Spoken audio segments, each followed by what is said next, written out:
please subscribe and don't forget to press the bell icon to get notified whenever we upload a new video. Alright, first up, let's get you a check on how the Asian markets are performing. Remember, the outperformer there is the Nikkei on two particular reasons. One, there is some sort of weakness that we're seeing in the yen. There was a stronger handover coming in from the Wall Street. And then we got the macro data. Japanese GDP between July to September, 2.5%, and as against expectations of just about 1.5%. Private consumption, about 0.5%, but it was the trade surplus that came in 41% higher year on year. So that was something which the street is taking note of in the Japanese index. The Korean markets, they opened with a gain of about 0.5%, but as we speak, a large part of that has been given up. The index trading just above the flat line. The other two indices should come up for you as well. They're trading with gains of almost 0.4 to about 0.5%. The SGX Nifty, though, as against the other Asian peers, is mildly subdued, indicating a start with just about 5 points on the green side. Okay, so it's green on Asian screen. It was green on Wall Street yesterday as well, as tech stocks logged in gains for the third consecutive session, taking the market higher. All three major indices ended in the green, with the Dow ending around 70 points higher. Key focus for investors today will be the jobs report and developments on tax reforms. CNBC's Courtney Regan gets us a wrap of all the action on Wall Street. For CNBC TV 18, I'm Courtney Reagan. U.S. stocks trading higher today. The Dow up 70 points, the S&P tacking on 7, and the Nasdaq higher by 36. The number of people applying for unemployment benefits coming in below 300,000 again last week. Jobless claims falling more than expected, signaling a tightening of the labor market and marking the third straight week of declines in the number of Americans filing for benefits. The jobless rate now sits at a 17-year low of 4.1%. General Electric announcing today it will axe 12,000 jobs in the company's ongoing efforts to revamp its power business. The move comes amid dwindling demand for fossil fuel plants. GE says it will save the company $1 billion next year. Well, tough new standards at the Institute for Highway Safety means only half the vehicles tested this year received the same top safety pick they got last year. Among the top-rated models were the Toyota Camry, the BMW 5 Series, the Subaru Outback, Mercedes E-Class sedans, and the Hyundai Santa Fe SUV. That's the action from the U.S. market. Now, back over to you in Mumbai. Thank you, Koti, for that. But on to news from White House now. Both houses of Congress have passed a 2-week spending bill, keeping the government funded until December 22nd. The bill will now go to the U.S. President Donald Trump to be signed. Here is some opinion coming in from Omega Advisors CEO Leon Cooperman, who says U.S. market is reasonably valued. He also thinks that the Fed is moving towards normalization. I think the market is reasonably fully valued, but the conditions that would lead to a big decline don't seem to be present. As I've often said in the program, the conditions are, number one, the market's smelling an oncoming recession. If anything, the economy is gaining a little bit of momentum, not declining momentum. Secondly, would be a hostile Fed. If anything, I think the Fed has been too slow adjusting policy. They're far from hostile. Third would be euphoric valuations, and I don't see euphoric valuations. And fourth would be some kind of unforeseen geopolitical event which you can't forecast. I think we're heading to normalization. And what I mean by that is we've been in a very abnormal environment the last 7 or 8 years. Normalization to me is a 0.5% growth in the labor force, 1.5% growth in productivity. That defines real growth. That's 2%. Add on another 2% for inflation, that's 4%. In a 4% nominally growing world, I think the Fed funds rate ought to be 2% or more, and the 10-year government ought to be 4%. It's going to take the Fed funds rate less than a year to get to 4%. To 2%, excuse me. It's going to take about 2.5 years to get to 4% 10-year government. All right, and in Europe, markets closed marginally higher, apart from the FTSE, as investors reacted to a merger and acquisition news and looked ahead to fresh economic data. The telecom stocks too rallied. The FTSE was an underperformer there, but a couple of stocks, Steinhoff, the South African retailer, that one actually fell 46% on account of accounting irregularities, as well as the CEO's resignation. Across the periphery too, mildly in the green across the European periphery. But if you take a look at the emerging market space out there, the Brazilian index, that one at one point was down about 2.6, 2.7%, ended lower by about 1%. Even the Russian index was down about 1%. So the emerging markets pack looking a little weak despite the green that we're seeing across the European screen. But let's move on. European officials, they appear optimistic to reach a deal as far as Brexit is concerned. The EU has given Theresa May 3 days to solve the Irish border deadlock and other initial divorce issues. Otherwise, Brexit negotiations will not move on to trade talks before the end of this year. Okay, let's shift focus to the currency space then. The dollar rose to a 2-week high against a basket of major currencies ahead of US jobs report. Also, underlying optimism on US tax reform supports US currency. In the world of commodities, oil prices steady after rising more than 1% overnight due to a threatened strike in Nigeria. Meanwhile, US crude oil stockpiles are down by 5.6 million barrels in the week.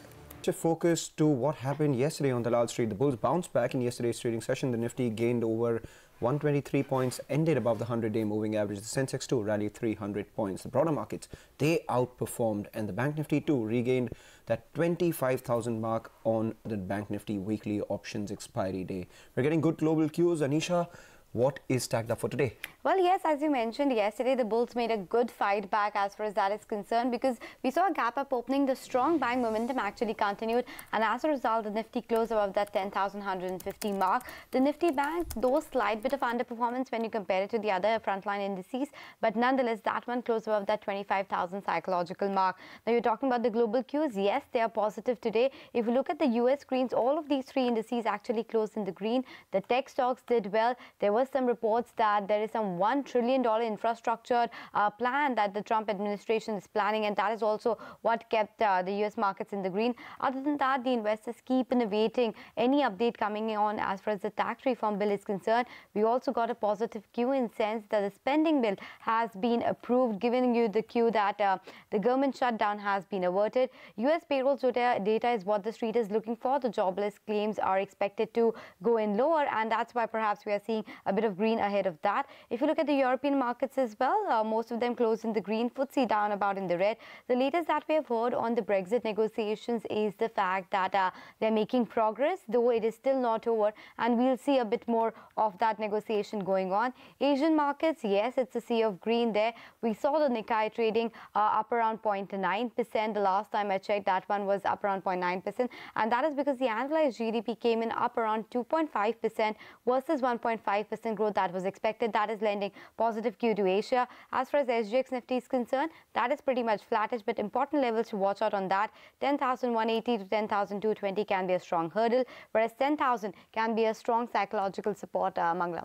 All right, 10,000, that is something we'll watch out for, as well as what takes place today. But the stocks, what are you watching out for? Well, first up, it is Jet Airways. The stock was up around 2%, but the numbers were not really that strong because it was a weak set. The revenue grew by around 3%, but the profit, that is down by 91% given higher costs as well as lower other income. That should react negatively.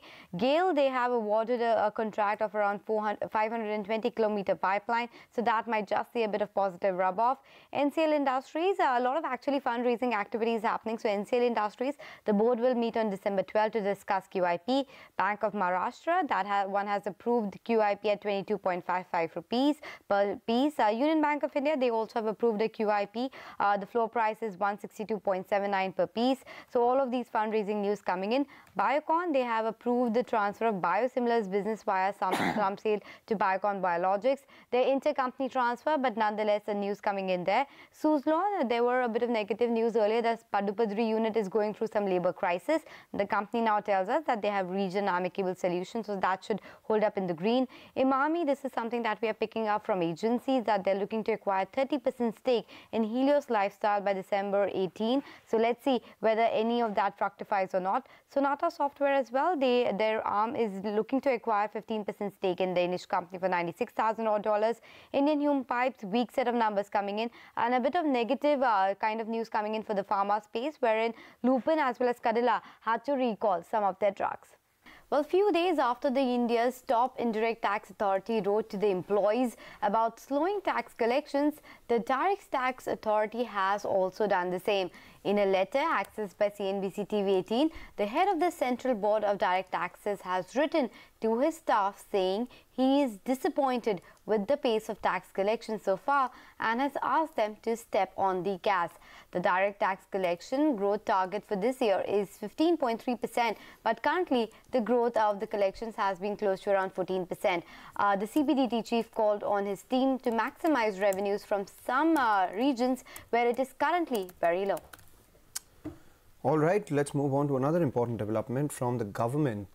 Come March 2019, and every citizen of India will get uninterrupted power supply if everything goes as per the Power Ministry's plan. The centre is planning to amend the existing law to guarantee 24/7 power supply for all. That's not all. The Power Minister R.K. Singh has also said that there will be penal provisions for unwarranted load shedding by power distribution companies.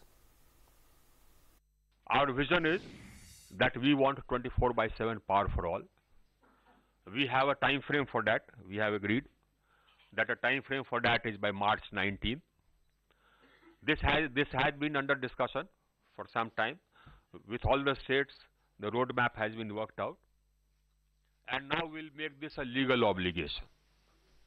We'll put it into the law that after March 19, if there is any load shedding without any reason, if there is any gratuitous load shedding, there will be penalties.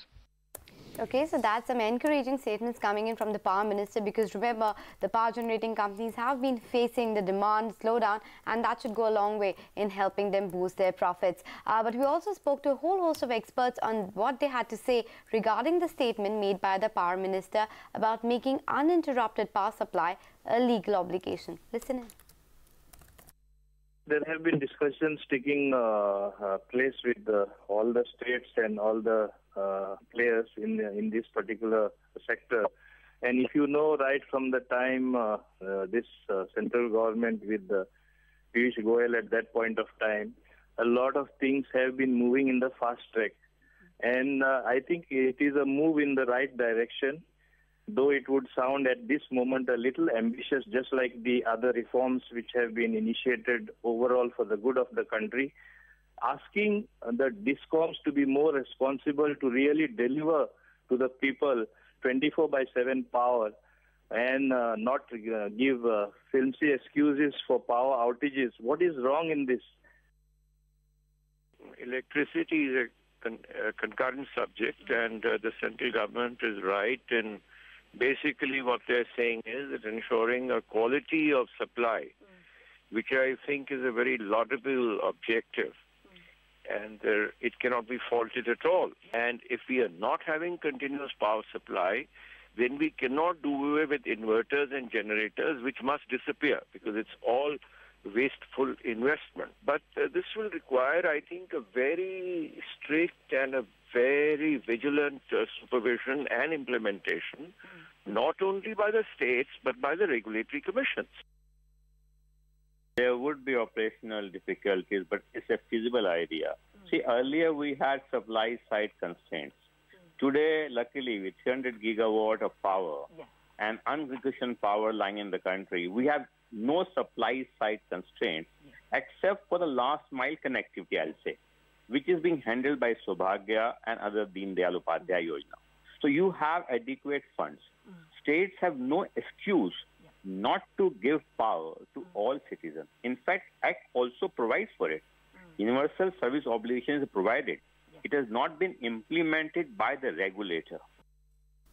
All right, so that is something we'll watch out for. But let's move on to the Indian Railways. They want a higher allocation from the central budget in this budget for FY19. While the pitch has been made, the ministry is also aware that given the tight fiscal conditions, it might end up having to go to the market for extra funds. Ashpreet has all the details. Ashpreet, good morning.